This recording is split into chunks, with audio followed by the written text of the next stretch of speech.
All right, so hi everyone. I'm Emily, and I will be your host of tonight's Global Speaker Series talk by Brendon. The Global Speaker Series is put on by Where There Be Dragons, and some of our amazing instructors, current and older instructors, are featured in the Global Speaker Series. Where There Be Dragons runs 4 and 6 week summer programs and 3-month gap year programs in Asia, Africa, Latin America, and North America for high school and college students. So here's Brendon presenting on climate justice in Cambodia tonight. Enjoy. Brendon, you can take it away.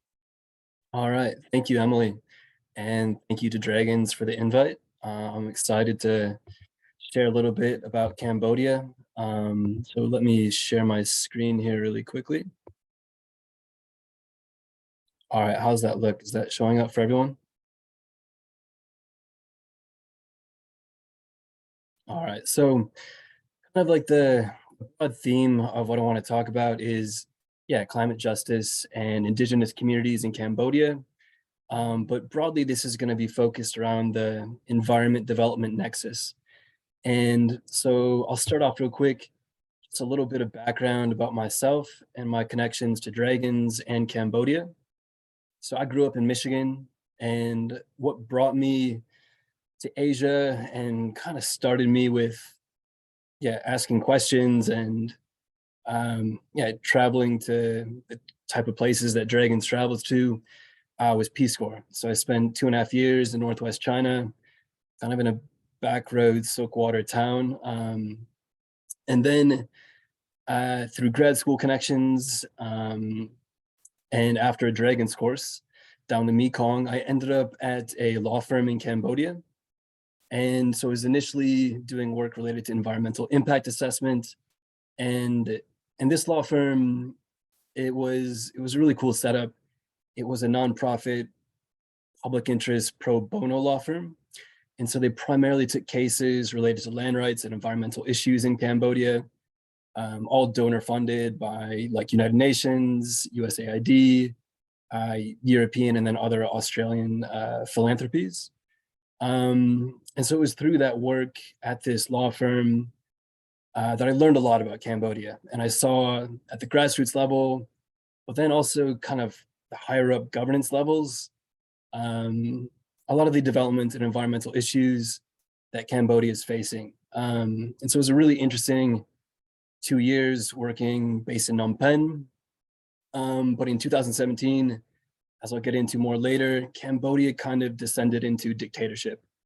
And that's when their current the prime minister for the last nearly 40 years, Hun Sen, started shutting down like independent media outlets, and a lot of the civil society organizations, activists were forced out of Cambodia. And so I spent a few years in Chiang Mai training activists from around the Mekong region, and I currently work in international energy relations. So just kind of a little background on Cambodia to kind of set the scene, and just kind of give context to the situation there. So Cambodia was a French colony, gained independence in 1953, and at that time it was led by King Sihanouk, who was installed as its leader. And the 50s and 60s, that was kind of like the golden age for Cambodia, like the arts, the culture, the music, the dance scene. It was incredible. Like the main kind of beautiful architectural monuments around the country and in Phnom Penh. That's when they were built by the architect Van Madlivan, like the Olympic Stadium, all of these incredible buildings. And it was really kind of referred to as like the Paris of the East. It was, you watch some of the documentaries at the time, and it's an incredible place.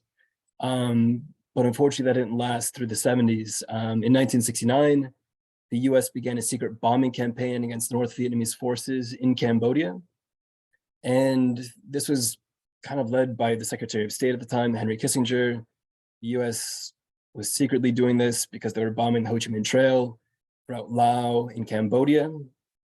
And the impact of these bombing runs, which at least in Laos is like every 8 minutes for a period of, I think it was 4 or 5 years, the impact of these bombing runs continues to today with unexploded ordnance, um, the genetic impacts of napalm, Agent Orange, and other chemicals that were dropped.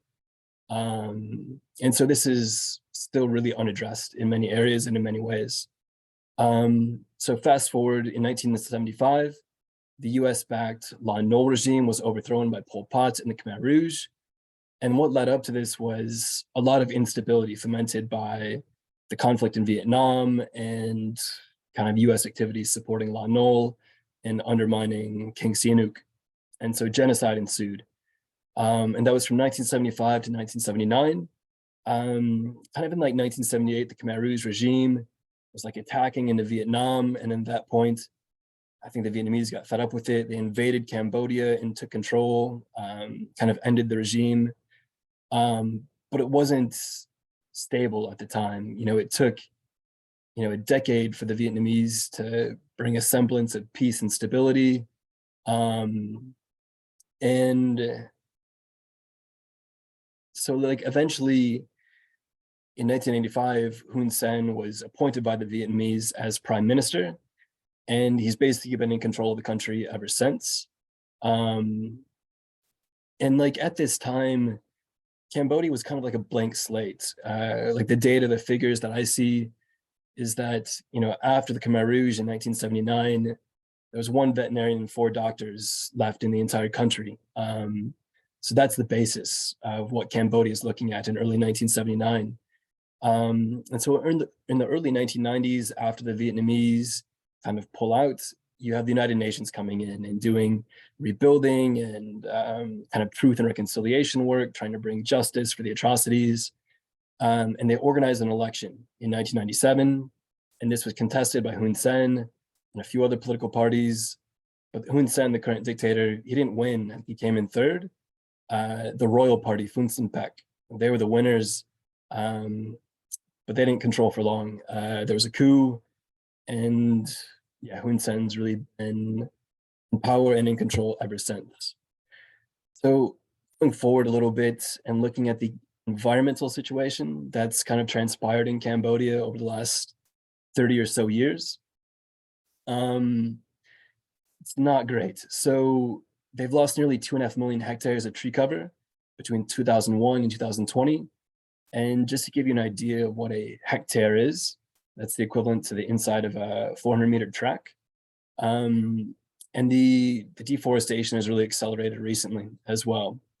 And I was back in Cambodia last month, and it's like a free-for-all in terms of the resources, the land, the forest, mineral resources, you name it. It's at some point, like there will have to be interventions of some sort, but it's a really kind of tragic situation in terms of like this environment development nexus. And so it's had one of the highest deforestation rates in the world over the recent decades.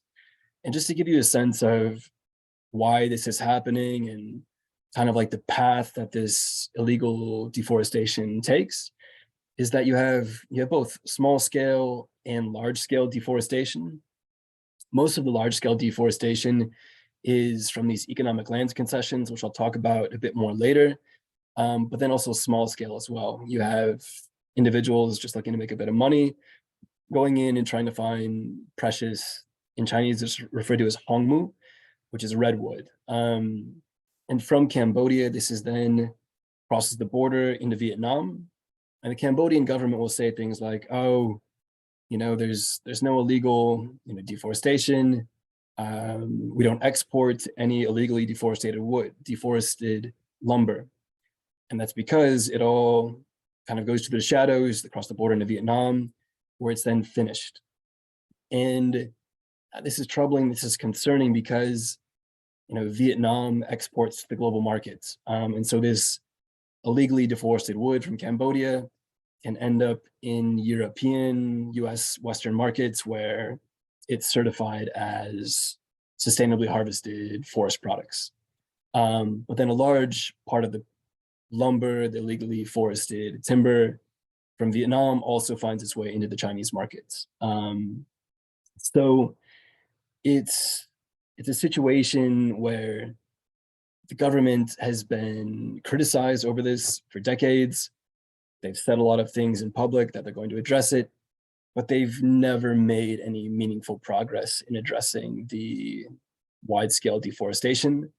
I've been in meetings with government ministries where they talk about how they're maintaining 35 or 40% forest cover, but I don't know what data they're using. I think they're using data that includes rubber plantations or I don't know what, but it's a really bad situation.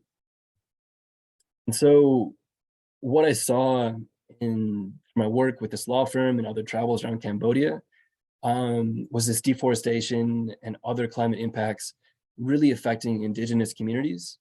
And kind of in the central, kind of north central, northeastern part of Cambodia, you have the Prey Long Forest. And this is mainland Southeast Asia's largest remaining lowland evergreen forest. And it is home to a large percentage of indigenous peoples. And they do an amazing job at conserving forests. I think what research and experts find is that when you want to protect nature and live in a sustainable fashion, these indigenous groups, they know what to do. They know how to sustainably live and manage these ecosystems. And then just a quick note about the picture on the right. I had the opportunity to work a little bit with a professor at a university in Yunnan province in China. And he's from the Aka minority. And so for some of his research, he was going around to different indigenous, rural, urban people, groups, communities. He was asking them to draw a forest. And what he found was when he asked indigenous groups to draw a forest, you get pictures on the right. You get so much life and spirits and yeah, so much just happening in those pictures. And then kind of the opposite, he said, it was when you took and asked the same question to urban communities. There's just not the connection or like the depth of understanding of these environments. And so a lot of my work in Cambodia was in the Northeast, looking at hydropower developments. And so the pictures you're seeing on the left, it's called the Lower Sason 2 Dam. And I think this is a kind of a good case study for other development projects throughout the region, but in Cambodia as well. This is like a 400 megawatt dam. I was financed largely by Chinese investments and then implemented by Cambodian tycoons and other state-backed Chinese firms. But what you have is part of this Prey Long Forest area, what was kind of intact ecosystem, totally clear cut. And they do have to clear cut some of the reservoir area. I'll get into more of why you have to do that in a moment, but it went way beyond the reservoir area. It was just a free-for-all, essentially, because you have access roads coming in for the construction. And the other thing is kind of like in the media, the government discourse is that, this is providing jobs, and it is. But when I was there, when I visited this hydropower site, which I'll show you in the next picture, it was staffed largely by Chinese workers from central China. Sure, there were some local jobs, but they weren't going to the indigenous groups. It was largely migrants from other places in Cambodia. So it wasn't that type of work. But then the other issue was the resettlement. The reservoir was massive for this 400 megawatt hydropower dam. And so people had to be resettled. And, there's international guidelines and best practice for resettling people and indigenous groups and getting their consent for this. It's called free, prior, informed consent. This was botched by the company and by the government. This wasn't done, to best practice levels. And these indigenous groups who have their ancestors buried in these areas, who have worshipped these spirits in the forest and along the river, none of that was respected. They were planted in a poorly built, poorly designed, new kind of semi-peri-urban community without respect to their cultural traditions or any future livelihood scenario. So there's a lot of resistance from the community and a lot of fear. I was there in 2014 when the project was under construction, before the river level started to rise and the reservoir was filled. And yeah, there was a palpable sense of like fear about what the future held, because I think they sensed that their livelihoods, their connection to this land, it wasn't going to be respected, and that's what happened. This Chinese company, they built a just like a stone cement altar and claimed it was their spiritual ancestors' connection. It was just really shoddily done. And so what ended up happening is a lot of these individuals from this community, they try to protest in some ways, but it's dangerous in a country like Cambodia to do that, especially when you have powerful tycoons and powerful business interests who want to see this project completed on time and on budget. So it was a pretty tragic situation to see this happening back in 2014. In this next picture, you can kind of see what the construction process looked like. I think the hydropower industry, it wants to paint itself as green and clean and a solution. But in tropical places like Cambodia, Laos, along the Mekong, it's not clean and it's certainly not green. In this situation with the Lower Sesan 2 Dam, you had a huge area of forest totally clear cut.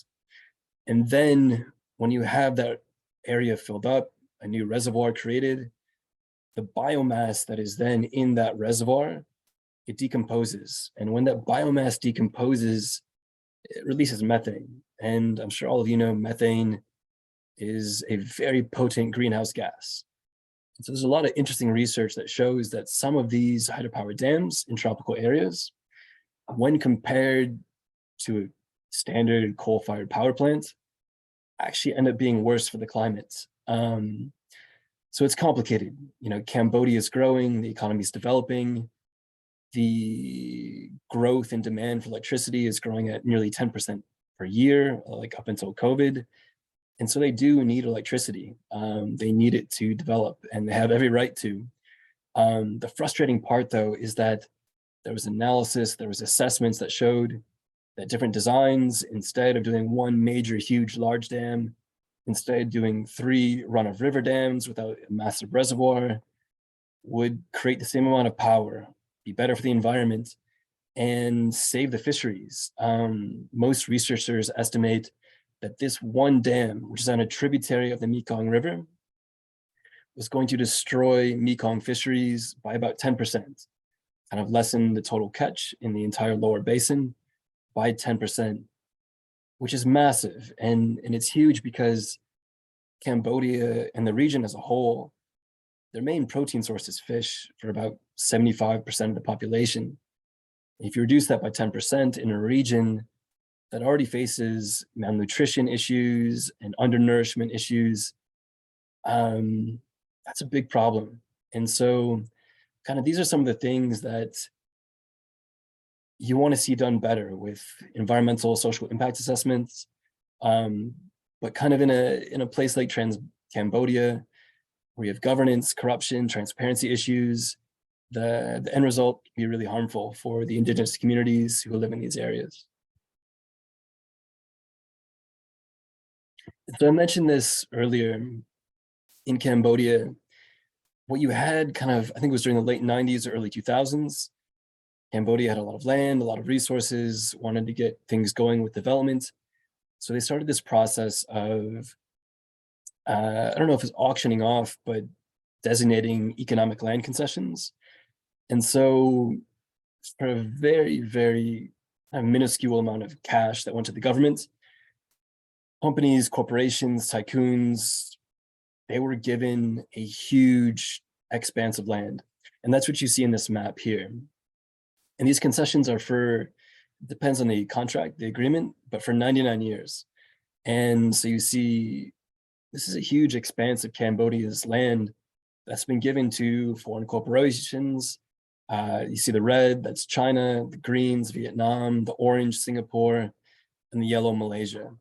And you notice kind of like this north central area and the area to the northeast, that's Pralong Forest. That's the area around the Mekong River, Lower Sason Dam, where I just showed you. This is where a lot of indigenous people live. And so with most of these economic land concessions, how it usually goes down is corporation comes in, clear cuts the land, sell off the forest product that goes to Vietnam, onward to China or international markets. But a lot of them don't actually develop the land. Some of them will put up rubber plantations, sugarcane, other types of agroforestry products.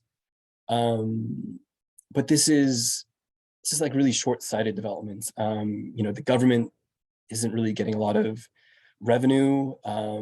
It's really kind of short-term interests taking everything and running. And so it's really concerning for the future of Cambodia's development. And so one of the things I wanted to really focus on and talk about with this time and this discussion is how is this happening? Like, what is driving these economic land concessions and the deforestation that's happening in Pralong Forest and throughout Cambodia? And I think one of the things you have to look at is the financing, because in order to buy these land concessions, to finance the equipment that's required to cut down the forest and then move the timber across borders, it requires money. And so a lot of effort's been made to look in where is this money and this finance coming from. And one of the concerning things is that it's coming from European, US, Australian financial institutions, namely the World Bank. And it's through the World Bank's private sector lending arm, International Finance Corporation, that starts with this money. And that's concerning because the World Bank, the IFC, these are looked at as, good lenders, banks that, take into account and do the due diligence and look at environmental and social impact assessments and take that stuff seriously.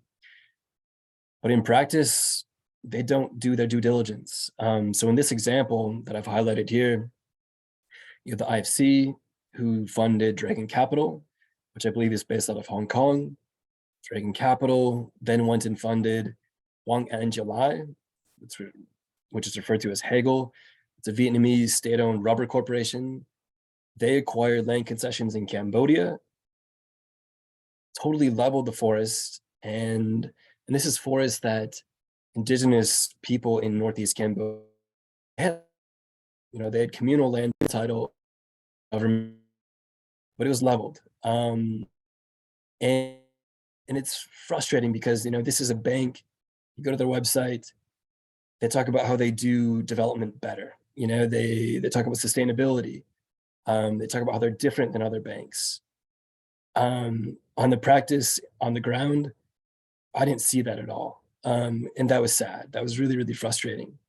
And so when civil society groups, NGOs, communities bring these issues to the World Bank, it goes to their ombudsman, they send people out to do research and do a report on it, but nothing happens because they're not legally liable. The World Bank group has legal immunity, and this was recently challenged at the Supreme Court a few years ago, but it's still kind of in legal limbo. So it's frustrating for these communities that even though money came from the Western financial institutions, there really hasn't been much restitution at all for them. I wanted to show this image here to just kind of give a picture of how this goes down, where this money is coming from, how decisions in financial boardrooms in New York or Boston or LA, these can have real impact on the climate and indigenous communities in places like Cambodia. And yeah, decisions in Washington, DC at the IFC led to these indigenous communities in Northeast Cambodia, their lives being upended. And so there's a lot of efforts towards bringing transparency to this, addressing some of these harms. And so that's kind of what I want to focus on towards the latter part of this presentation. But before that, I want to show just a very, very quick video, kind of give you more visual representation of what this looks like in practice, because I think it is important to see it. So I'm going to play the short video. Please let me know if there's any audio issues or anything like that.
All right, so sounds like you can't hear the video, unfortunately. I'll just move on. I guess you can kind of get the feel of the pictures from the video and just kind of what the environment looks like. But one other thing I wanted to mention is that when I've gone and I've traveled to a lot of these areas to meet with the communities, what you notice is when you stop by some of these monoculture rubber plantations, it's quiet. You know, it's almost eerie. You're not hearing any insects, you're not hearing any birds, you're not hearing any wildlife. Like it just doesn't sound like a healthy ecosystem. Whereas, you know, if you're in a forest somewhere, if you're kind of in a subtropical jungle area, it's usually loud and kind of in a harmonious way. That's just kind of one other thing I wanted to point out, that while in a lot of these areas there might be trees, there might be, you know, some sort of agroforestry happening, um, broader environment is still not exactly natural. So going forward towards what is being done to address some of these issues, um, you have NGOs, you have civil society organizations that are actively working to observe, document, and reverse a lot of this deforestation that's occurring in Cambodia. And so some of these activist organizations, NGOs, they're working at the local, regional, and also the international level. And just to give you a sense of some of their strategies and how they're going about dealing with this deforestation, um, so I mentioned the Prelong Forest. And the Prelong Forest, they've they've kind of banded together in a way to create a forest patrol group. They call it the Prelong Community Network, I believe is the name. And so kind of with support of kind of GPS tracking, drones, and like just knowing the forest, like being so in touch and in, you know, um, like knowing the area so well, they're able to conduct forest patrols. So they spend time, you know, monitoring the access roads to the forest, doing raids on illegal camps that are set up where the cutting and the deforestation occurs. Sometimes they're able to do raids on these illegal loggers in their camps, but that has to be done usually in coordination with the government.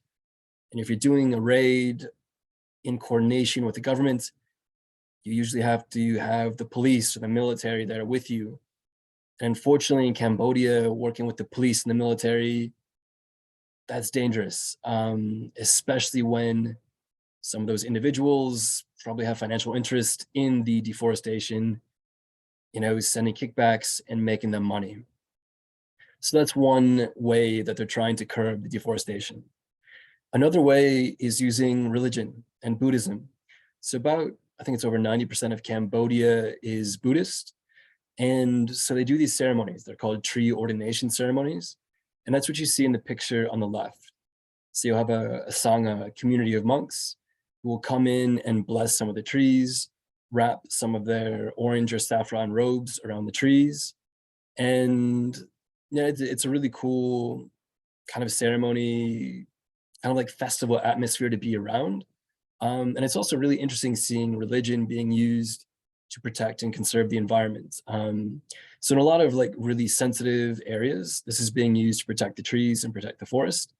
I guess the only issue is that it's kind of limited in scale. They can't bless every tree in every forest. And I think some of the individuals who deforest, while they might be Buddhist, they might still be compelled to cut down the trees if their livelihood situation compels them to. There's also reforestation efforts. Those are quite small scale still, and there's support from international donors who again are providing some of that GPS, the satellite technology to look at where the deforestation is occurring.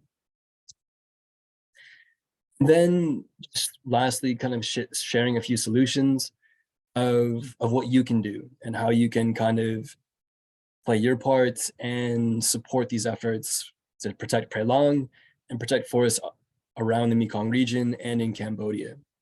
So first, there's what I've been talking about earlier, is ensuring financial transparency. And a big part of that is investment chain mapping. And that's what we talk about when we say follow the money. And some of this can be done through using Google or other search engines, looking at financial disclosures, looking at listings on stock exchanges and what is required to be disclosed on different stock exchanges, and doing your best to just track and follow the money. Oftentimes you hit a dead end, but there's an NGO called Inclusive Development International, and they've developed a lot of resources that are really awesome, really helpful for communities to kind of train them, help them understand how this tool works.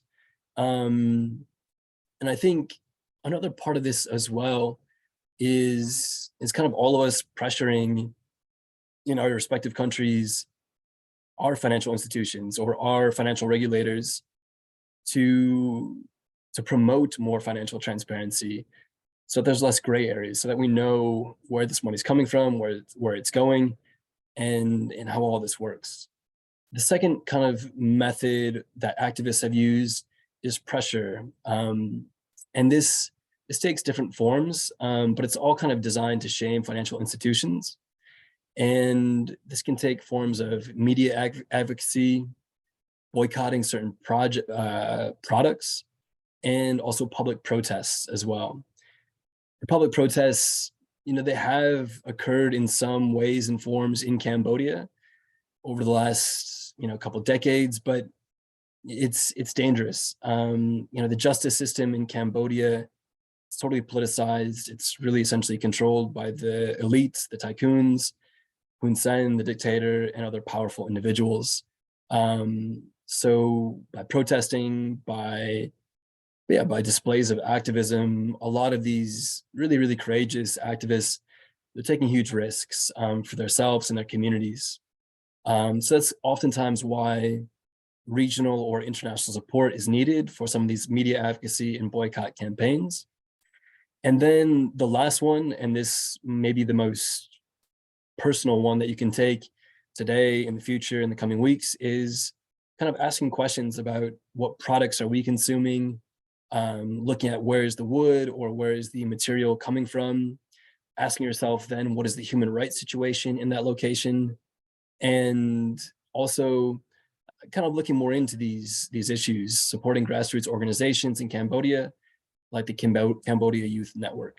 And that video that I just attempted to show, that was put on by Global Witness, and they do some incredible investigative reporting. So on their website, they have a lot of really, really interesting reports. looking at the kind of the corruption in Cambodia, the governance and its impact on the environment and indigenous communities. And so kind of closing up on a parting note, this is a parting word from Maha Ghosananda, and he's really kind of referred to as the Gandhi of Cambodia. So acknowledges that Cambodia has had a really tumultuous history, but from peaceful nations and peaceful people, hopefully can come a peaceful world. So Cambodia, it's a really young country. You know, the vast majority of the population is under the age of 30. It's growing rapidly. It's very dynamic. You just feel a lot of energy when you're in Phnom Penh and the cities there.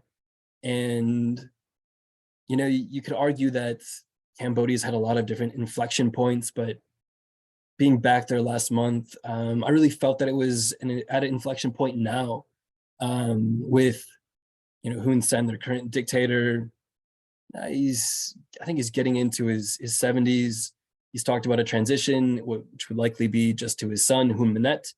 So that would keep his dictatorship going. But yeah, like Cambodia, it's leveled its forest. The short-term growth that they get from that, it's come and gone. So I think there's a question of what is their developments, what is their relationship to the environment go from here? And so I think that's kind of where I want to leave it. And yeah, just say thank you for listening, for tuning in, and kind of open it to any questions, and I'll do my best to respond. Thank you. Thank you so much, Brendon. That was super interesting and wonderful. I could also send this back into the meeting chat, but I think Paul had a question for you, if you see that. Hi, Brandon. This is great, totally great presentation. So can you hear me okay? No problem. Awesome. And my daughter was involved in dragons, so I appreciate this. The tree ordination situation seemed really intriguing.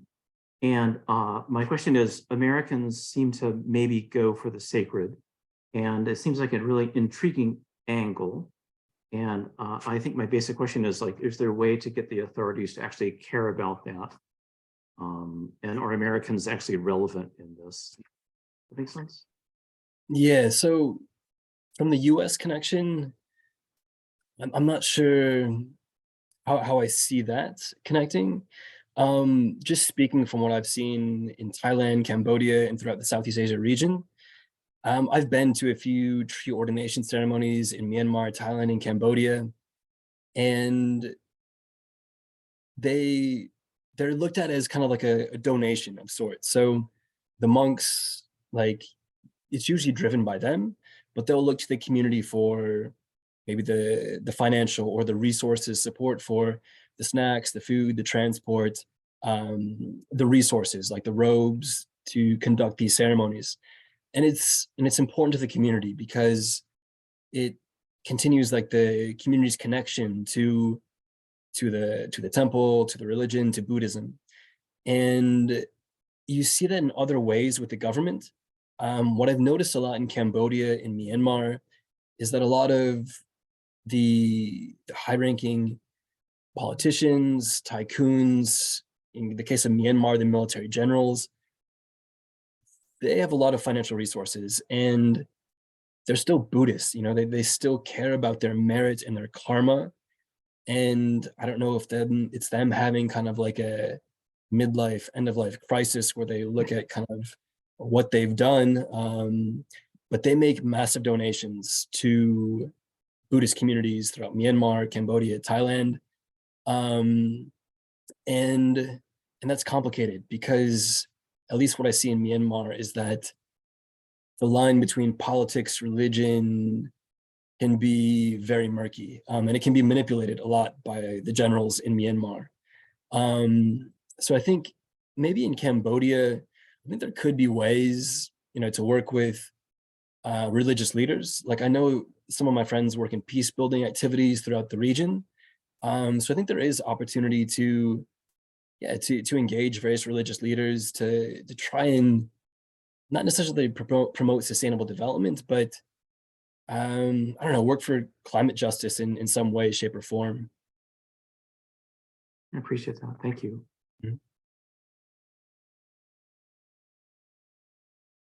All right, it looks like there's another question from Paul in the chat.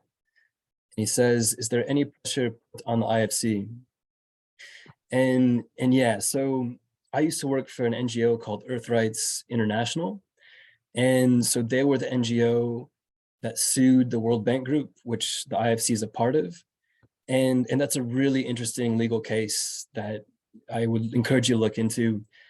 So that lawsuit that didn't start from the situation in Cambodia in the Northeast with Hegel.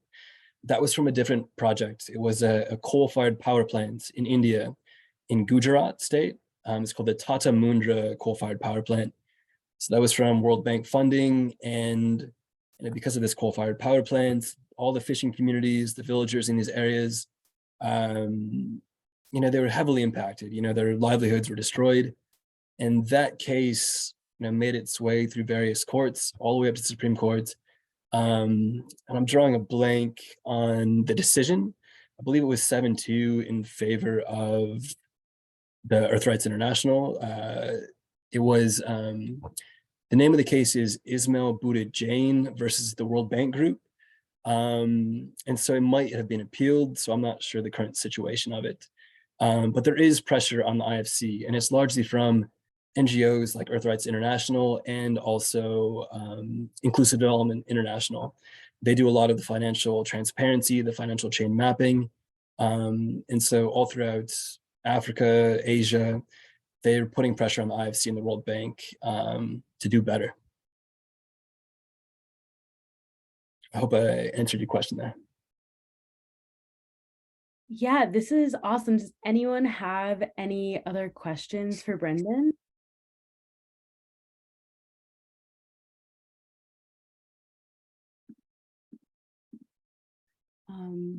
Okay, I think that concludes. Oh, Paul, do you have another question? Yeah, if you don't mind, this is so fascinating. If you have time, Sure. I didn't know about the Maha, and I'm sorry that I can't say his name out loud. I'm just looking for an angle for Americans. Thich Nhat Hanh, I believe is Vietnamese, has such a profound connection to a lot of Americans. And I'm wondering if there's any kind of piggybacking on the care that people have for his love for that region with this fella you mentioned, Maha. I can't say his name. Makes sense? Yeah, Maha Ghosananda.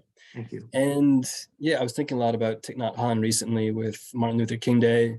I know that Thich Nhat Hanh and Martin Luther King, through their civil disobedience movement, their emphasis on nonviolence, they were very deeply connected. I know that throughout Southeast Asia and beyond, Thich Nhat Hanh has his Plum Village community. Yes. And so I haven't been to a Plum Village either in Thailand or in France, but I know a lot of my friends who have visited and gone there, they're also very involved in environment, religion, spiritual nexus areas. So I think that would be something to look into, what Plum Village is doing, because I would imagine they do have, some seed saving or agroforestry or some sort of sustainability efforts. Thank you so much. This is brilliant presentation. I really appreciate it. Thank you. Looks like we have a question from Beth, and she says, what comparisons can you draw between deforestation in the Amazon region and the impact on indigenous peoples and the situation in Cambodia? That's a really good question. And actually, I've been fortunate enough to spend a lot of time in Brazil over the last 2 years. And while I haven't been to the Amazon region, I do see a lot of connections and a lot of overlap. And that's primarily where it comes to governance. What you saw in the Amazon over the last 5 years was Jair Bolsonaro and his government just having a complete disregard for indigenous peoples, their culture, and for the nature for the globe, essentially. You know, it's the lungs of the earth. And what you saw was incredibly high rates of deforestation and kind of all the progress made over the last 15 years since Lula's first presidency in 2001 evaporated under Bolsonaro. Luckily, Bolsonaro's gone. He lost his election in last October. So hopefully that destruction and the damage to a lot of the Brazilian governance institutions can be reversed. I'm not as adept in kind of like studying the connections between the deforestation in both places, but I would have to imagine the root causes are the same. You know, you have governments at the time with Bolsonaro, in Cambodia with Hun Sen, in Laos with the regime there, in Myanmar with a military dictatorship that don't have to answer to justice or to human rights or anything like this. And that's like really what I saw transpire in Cambodia. You know, when I was first there back in 2012, at that time, you know, for better or worse, a lot of Cambodia's budget was funded by the EU, by USAID, Australia, other Western donors. So they kind of had to pay lip service, at least, to human rights and environmental sustainability. With, you know, China becoming a larger presence in the region, funding more projects, becoming the largest investor in Cambodia and a lot of these other places, they don't have to do that anymore. So I think that was a huge kind of inflection point in change in Cambodia that I saw, was that really drove the descent into dictatorship in Cambodia. And so actually, hold on one second. I noticed in the chat, Juliana is Brazilian, and maybe she can speak to a little bit more of this connection between the Mekong and Brazil. So if you could speak up, that'd be awesome.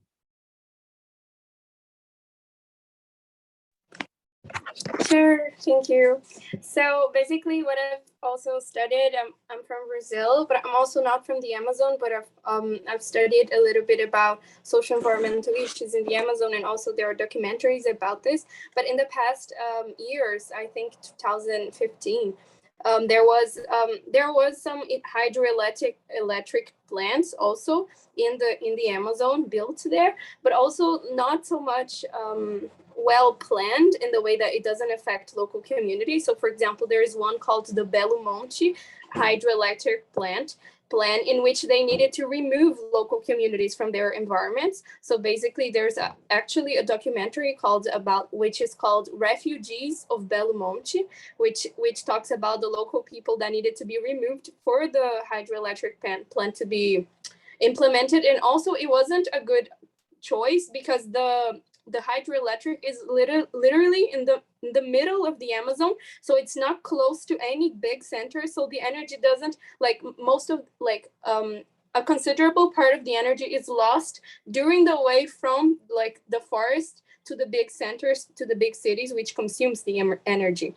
And also, like, these populations that were removed, they were removed to, like, condos in the city, so they basically lost all their lifestyle and culture, and then they kind of needed to rent the houses. So then in the end, they ended up like in favelas and in like places in the city, which kind of like joined the poor population in the city because they were removed from their natural habitats. So I think like this thing that happened in Cambodia not only happens there, but also happens here in South America. And it's really sad.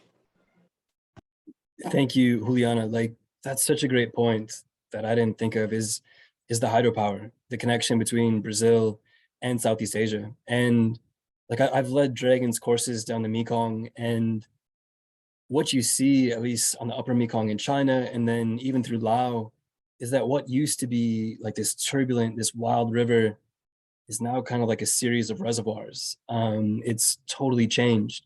And when you get into the deforestation aspects of these large scale hydropower dams, you have to build access roads. Like you said, you have to build transmission lines to the urban areas. And what I've heard this called, it's called a fishbone.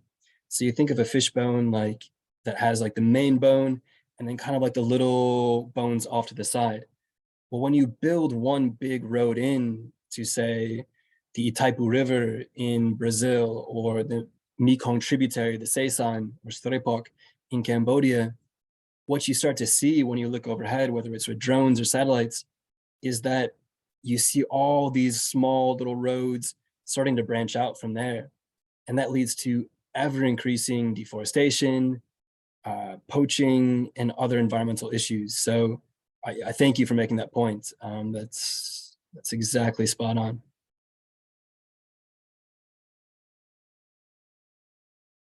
Cool.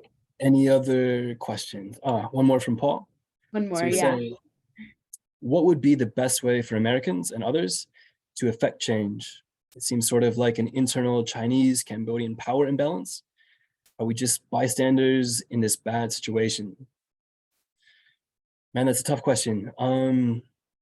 Like it is a tough situation. And I think you can look at it from different levels. So you can look at it kind of in your day-to-day habits, your purchases that you make, the companies or the platforms that you support, trying to look into their finances and what they're doing and how they're connected to these supply chains, pressuring, urging them to do their due diligence in these areas.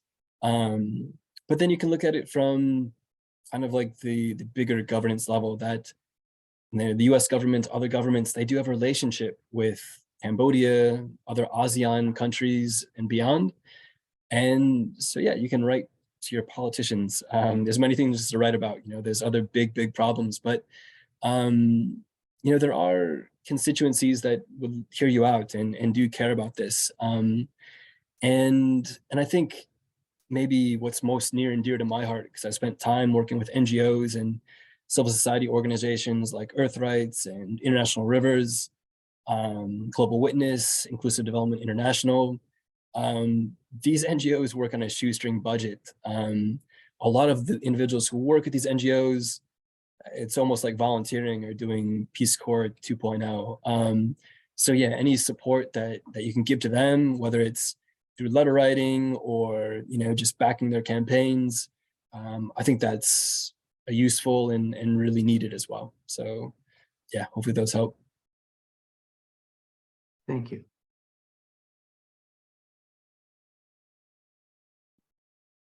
Any other questions?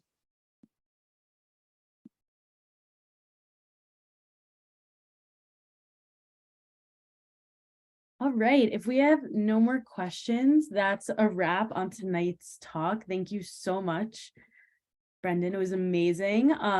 Also, if you guys are interested, I can get from Brendon that YouTube video and share it out. And there will also be a recording of this talk tonight that I will share back with you all via email. So have a great night. And if you're interested in more public talks like these, Where There Be Dragons will be hosting them every month. And they're on our website, so check them out. Have a great evening, everyone. Thank you. Thank you.